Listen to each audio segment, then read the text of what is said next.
Roxy here, and this is another series on Galactic X. It's January 2021, and we are super excited to share with you some experiences that we've had in the last month, and one of which happened to us while we were camping in Queensland here in Australia.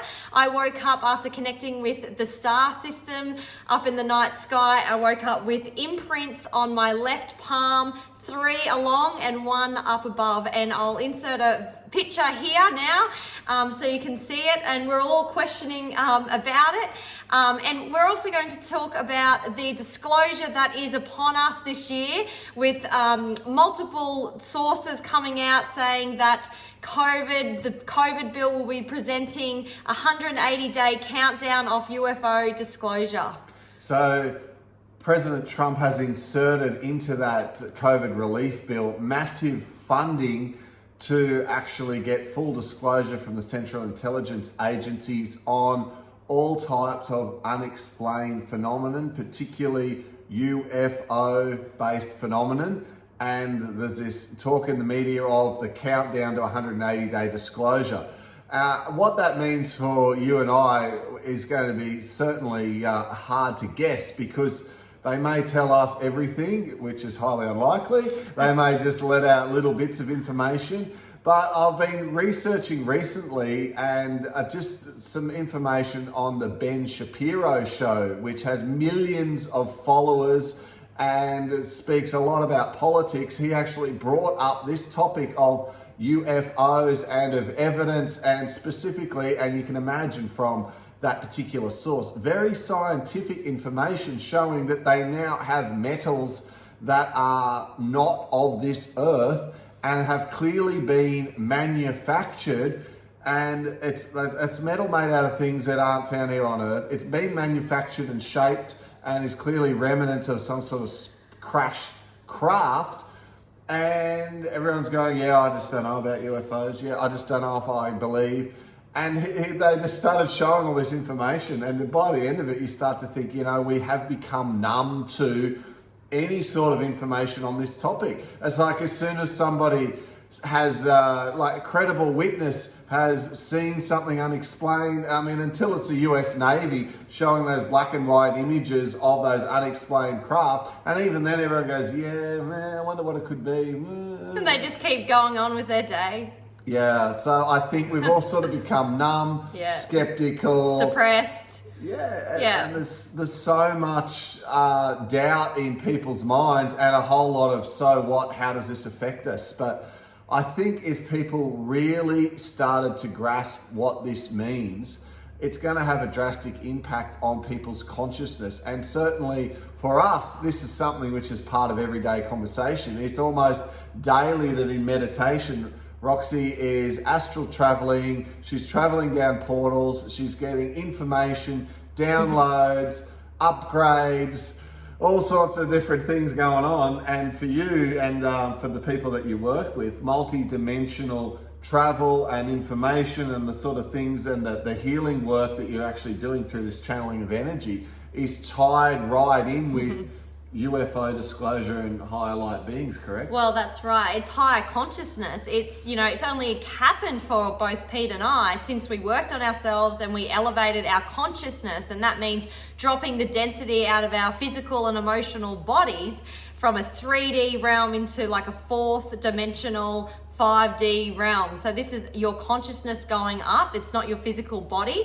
And since doing this work, it's opened up so much a higher energy flow with higher realms, higher light beings, and it is with higher consciousness. And 4th dimensional and 5th dimensional light beings, or galactic beings, or some people call it extraterrestrials, species not of this earth, basically are able to shapeshift down into a form. So that's why we are connecting with those ones, because they will be the first wave coming to Earth, presenting themselves as higher consciousness and being able to go and interdimensionally travel. So that's why we're contacting with them. We're also in connection with higher light beings that are of the higher dimensions, 6 up to 12 and higher, and they are light form. It's energy form, and that is something that, at that stage in that progression in their journey, in their ascension, they're not going to come back into physical form where we see it, because the density is so low and the feeling of that is so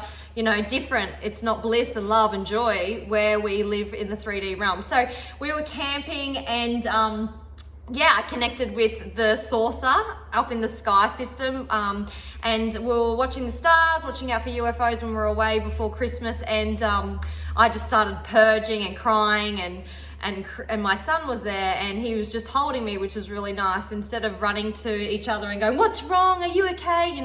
Allowing that process of those emotions to come through, which he's learned and we've taught him, which is so beautiful. And just holding space for that person. So he was holding space for me. I was crying. I was saying, things like, I miss what that feeling is. I know that there's something more, but show me that this is real. This is what I'm going through, my human mental body, and it's completely normal for us to have these feelings and these thoughts. Like, is this real? This feels weird. We're coming from density. We're doing it in reverse, the ascension, right? So anyway, stop crying. We have a little cuddle, me and him, and we go to bed, and we're in the tent. And I wake up at about 2 to go to the bathroom, come back in, and I look out the window, and the saucer's moved in the sky, which was really pretty, because as the night goes on, and I looked at it with love and joy in my heart, and just thought, there's something about that. Anyway. So you're talking about the frying pan constellation. Yes. Yes. Yeah. To make that clear. Just to make that clear. So wake up in the morning, we get a coffee, we drive into town, we get a coffee, have some food, and I look down, and I've got imprints on my left palm. 4 imprints. So it wasn't a mozzie bite or a bite. It wasn't irritable. I wasn't trying to scratch it. I was just going, "What's this?" And didn't realize, and I'm showing Pete and brother Dan and his girlfriend, and we're going, what do you think this is? And I'm showing them, and we all had a gut feeling it was something to do with the ETs, because the land was feeling the land where we were camping was very special, the energy there, and it was right on the solstice. Hey, it was right on the solstice. Anyway, it lasted all day. So it wasn't like I pushed something like metal and it left an imprint. It was there the whole day.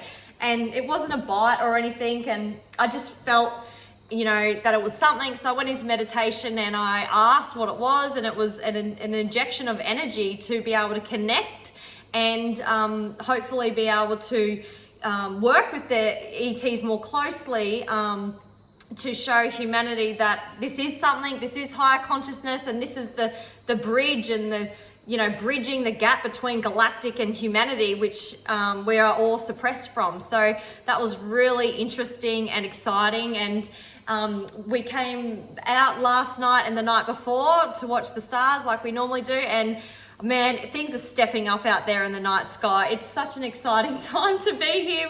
So there was multiple really bright lights, like stars, flying low over the house. And we're kind of holding each other like, oh my God, is this something?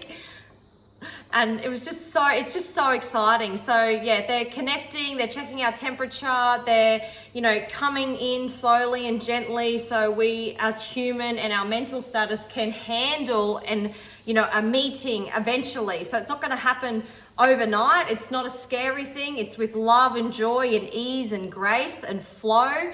And we have to be patient and go with it.